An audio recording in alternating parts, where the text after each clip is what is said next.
ہندوستان کے ان کی مخالفت اتنی شروع ہو گئی ہے کہ ان کو تھریٹ مل رہے ہیں اور مانگ رہے ہیں بلٹ پروف گاڑی مانگ رہے ہیں. تو دیکھا جائے تو ان کی پارلیمنٹ کے اندر سیاسی جماعتوں کے اندر جو بھوچال آیا ہوا ہے اب ان کو سمجھ نہیں آ رہی. کبھی وہ کہتے ہیں جی دوبارہ سے کوئی فالس فلیگ آپریشن کرائیں گے, کبھی کہتے ہیں جی ہم بدلہ لینے کی کوشش کریں گے. لیکن اس وقت جس طریقے سے آئسولیشن آمنا بڑی حد تک ان کی ہوئی ہے, جو ہمیں آئسولیٹ کرنے کی بات کر رہے تھے اب 2019 کو رپیٹ کرنا تھا, 2025 سے بالکل الٹ ہو گیا. اچھی بات ہے آمنا کہ اس وقت the world is listening to us. دنیا چاہ رہی ہے کہ پاکستان کا نقطہ نظر سمجھا جائے, سنا جائے. تو میرا خیال ہے اس سے پہلے لوگوں نے پہلے ہی سوچ رکھا تھا. جب بات ہوتی تھی وہ دنیا کہتی تھی آپ تو دہشت گردی میں انوالو ہے. اب یہ ہندوستان کا بلف کال ہو گیا, ہندوستان برے طریقے سے ایکسپوز ہو گیا. ابھی دیکھیں ہم تو روز باتیں کرتے ہیں ہم نا, لیکن اصل بات ہے کہ انٹرنیشنل میڈیا کیا کہہ رہا ہے, انٹرنیشنل ایکسپرٹ کیا کہہ رہے ہیں, بڑے بڑے ڈیفنس کے ادارے چاہے وہ تھنک ٹینک ہو, امریکہ کے ہوں, سویڈن کا ادارہ ہو, اسی طرح سے برطانیہ کے ادارہ ہو, وہ کیا کہہ رہے ہیں. ایک طرف وہ کہہ رہے ہیں پاکستان نے بڑے مؤثر انداز میں اپنے سے 10 گنا بڑے جس کو کہتے ہیں اپنا دشمن کو شکست دی, اور دوسری طرف سفارتی محاذ پہ بڑا کامیابی سے اپنا نقطہ نظر پیش کیا.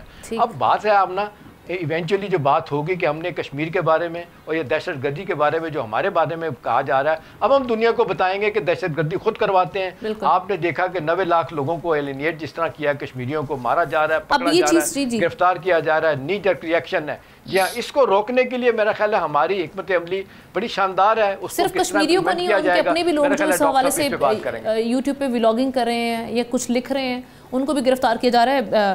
ڈاکٹر صاحب آپ کی جانب آتی ہوں. اب اصل جو ہماری جنگ ہے, اصل امتحان ہے سفارتی محاذ پر.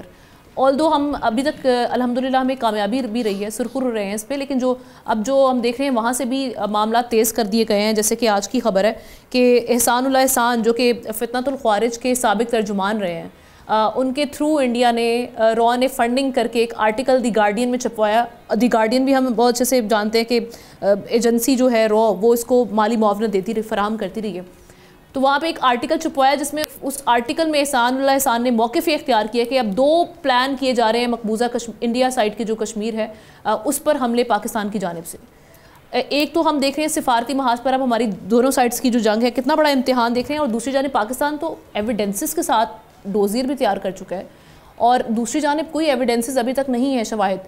لیکن وہاں کی پوزیشن اگر دیکھا جائے اکانومی کے لحاظ سے تو وہ بڑی سٹرونگ رہی ہے. اب دنیا کس طرح سے اس پہ ریاکٹ کرے گی؟